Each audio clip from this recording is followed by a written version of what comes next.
Hello दोस्त, कैसे हो आप लोग।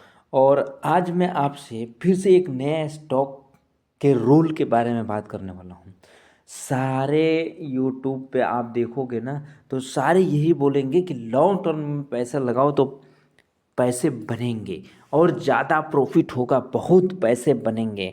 लेकिन लॉन्ग टर्म किस तरह का होना चाहिए ये तो कोई बताता नहीं है। क्या लॉन्ग टर्म इस तरह का होना चाहिए या लॉन्ग टर्म इस तरह होना चाहिए। मैं इस पे ए और बी लिख देता हूँ। ये रहा ए और ये रहा बी। क्या लॉन्ग टर्म ए की तरह होना चाहिए या लॉन्ग टर्म बी की तरह होना चाहिए। ये जोमेटो का चार्ट है और ये मंथली चार्ट है, ठीक है। तो अगर लॉन्ग टर्म ए की तरह रहेगा तो करीब करीब आपका 2022 से लेके और 2023 एक साल क्या ए में आपका पैसा बना नहीं बना।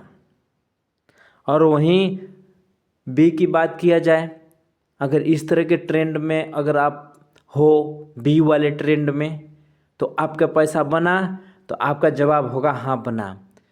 तो कोई भी यूट्यूबर ये नहीं बताता है कि लॉन्ग टर्म में अगर पैसे लगाते हैं तो किस तरह की ट्रेंड में लगानी चाहिए, स्टॉक में ऐसे क्या देखनी चाहिए जिससे हमें बड़ी प्रॉफिट हो। सारे यही बोलते हैं कि लॉन्ग टर्म पैसा लगाओ, लॉन्ग टर्म पैसा बताओ। और मुझसे जितने लोग मिलते हैं ना, उनका कहना ये होता है कि हम पैसा लगा देंगे, अगर लॉस होगा तो लंबे टाइम के लिए छोड़ देंगे। तो क्या ये लंबे टाइम के लिए जो ए है अगर इसमें छोड़ा जाता तो पैसे बनते नहीं बनते। एक साल बाद जब ये धीरे धीरे ऊपर जाने लगता, कॉस्ट टू कॉस्ट आते आते आप निकल जाते हैं, आपसे रुका ही नहीं जाता। फिर आप बोलते कि मार्केट मेरे लिए ही रुका था और जैसे ही मैं निकला मार्केट चला गया ऊपर। ये सब चीज़ें जो आप मन में सोचते हैं ऐसा नहीं होता है। मार्केट के चलने की डायरेक्शन अलग है। आपको इसकी सारी लैंग्वेज समझनी पड़ेगी और किस तरह की ट्रेंड में आप एंट्री कर रहे हो ये समझनी पड़ेगी। क्या देखा कि आपने एंट्री किया। ये देखो जो मैंने लाइन जो खींच रखा है, ये देखो ये जो लाइन खींच रखा है, ये जो पहली बार ब्रेकआउट दिया तब की लाइन है। और फिर मैंने दूसरी लाइन खींचा जब इसने दूसरी बार यहाँ पे आके सपोर्ट लिया, ये दूसरी लाइन है। तो इस तरह के काफ़ी चीज़ें मैं खींचता रहता हूँ। और जोमेटो जिसके बारे में आप तो सब कुछ जानते हैं, हो सकता है आप डिलीवरी भी फूड डिलीवरी भी करते हो या मंगाते हो, सारी चीज़ें जानते हैं कंपनी के बारे में, हर चीज़ आपको जानते हैं। मुझे ज़्यादा बताने की ज़रूरत नहीं है जोमेटो के बारे में। तो यहाँ पे एकदम क्लियर हुआ कि हमें ट्रेंड के बारे में जानना चाहिए। अगर ट्रेंड के बारे में नहीं जानते हैं तो आप फंसोगे और बढ़िया फंसोगे। इसलिए मंथली चार्ट लगा के हमें सबसे पहले ट्रेंड देखी जाती है। कोई भी स्टॉक बताते खरीदने से पहले एक बार मंथली चार्ट लगाओ और ट्रेंड देखो कि अब ट्रेंड में स्टॉक चल रहा है या डाउन ट्रेंड में चल रहा है या साइडवेज है।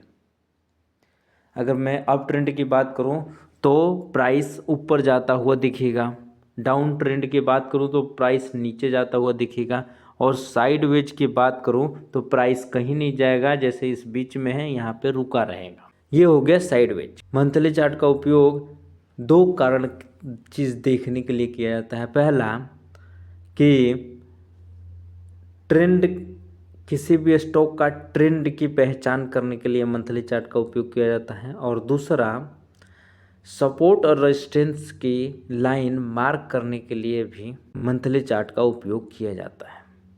तो मुझे आशा है कि आपने कुछ तो सीख ही लिया होगा।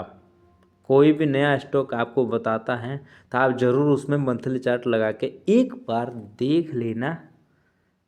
ये मेरा रिक्वेस्ट है आपसे, एक बार ज़रूर देखना किस तरह का ट्रेंड है, उसके बाद से ही एंट्री करना, क्योंकि पैसे आपके ही लगेंगे और लॉस आपका ही होगा। तो एक बार ज़रूर पहचान लेना। मिलते हैं हम नेक्स्ट एपिसोड में, तब तक के लिए थैंक यू।